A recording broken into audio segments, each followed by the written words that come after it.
The umbrella stood alone in the stand beside the front door of a now empty house, its once bright canopy dulled by time, its handle leaning slightly as though weary from years of loyal service. Silence wrapped the hallway, the kind that settles only after a life has finished unfolding within its walls. To some, the umbrella would appear nothing more than the sum of its parts, a curved wooden handle, sanded smooth but now chipped at the edges, a shaft of cold metal, straight, unyielding, thin ribs that clicked when opened, each engineered to hold the taut fabric in a precise mathematical shape. The fabric itself, stitched in efficient lines, its colours faded into muted blues and greys, mechanically perfect, emotionless, something built, not lived with. But once, long ago, it had been carried on a spring morning by a young man named Samuel, who had grabbed it on a whim even though the forecast had promised a bright, dry day. He never usually bothered with umbrellas, but something that morning made him take it, as though guided by a whisper he didn't yet understand. Kathy certainly hadn't expected rain either.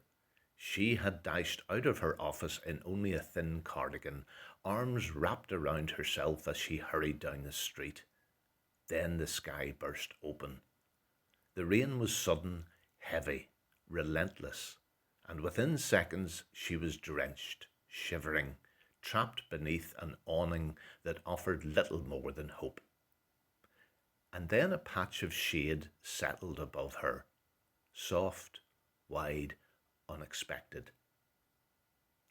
Samuel held the umbrella out from under his own shoulder, extending it over her so that the downpour thudded harmlessly against the fabric. He said nothing at first, simply offered a small, sheepish smile.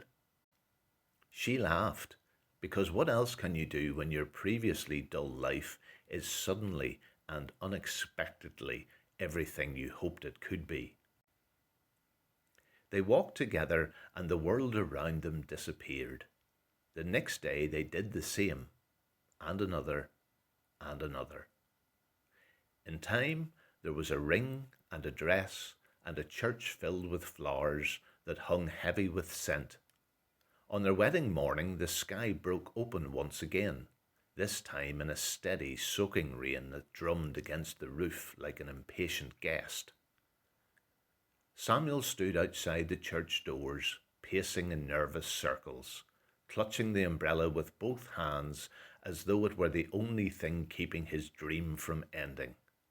The rain poured down in silver sheets, but beneath that faithful cover he stayed dry whilst his heart thudded with anticipation. When the car finally arrived with Kathy inside, the umbrella was the first thing to reach her, held out in trembling joy as he helped her step into their future together. The umbrella was with them on the day their daughter Maddie left the hospital, tiny and blinking, bundled in layers, far too thick for the season. The clouds had threatened rain, and Samuel, now a father full of anxious instincts, opened the aging umbrella over Kathy and the baby as though it were a shield against everything uncertain and frightening in the world. The umbrella was a reassuring presence during years filled with growing pains and scraped knees, shading picnics in the park, blocking sudden showers during school runs, propped against chairs while birthdays were celebrated and Christmas lights were untangled. The umbrella had leaned in corners of rented flats, sat proudly in shiny new stands of freshly bought homes, and travelled in the boot of each family car on countless road trips. When Kathy grew ill, it stood quietly beside her favourite garden chair where she liked to sit, wrapped in a blanket while Samuel read to her. And when she passed, far too soon, far too cruelly, it was the umbrella that Samuel clutched at the graveside, not for protection from the rain, though the sky had indeed wept, but because he needed something to hold, something steady when he otherwise would crumble. Now the house was empty.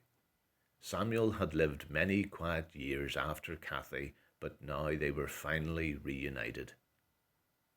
Maddie and her husband moved through the rooms, sorting, boxing, deciding. The air was thick with dust and memory. Near the front door, her husband paused, frowning at the umbrella. "This whole thing," he said lightly, nudging it with his foot. "Should I just get rid of it?" Maddie opened her mouth to answer, but stopped.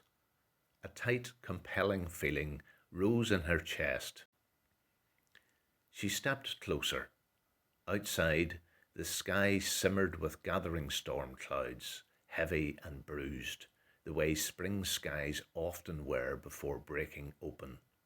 "No," she said softly, "not yet." Her husband looked at her, puzzled, but she bent to lift the umbrella before he could ask anything more. The handle was warm in her grip, almost alive. As they walked up the tree-lined avenue and the first drop of rain fell upon them, Maddie raised the umbrella into the air and gently opened its protective canopy to shield them from the coming storm.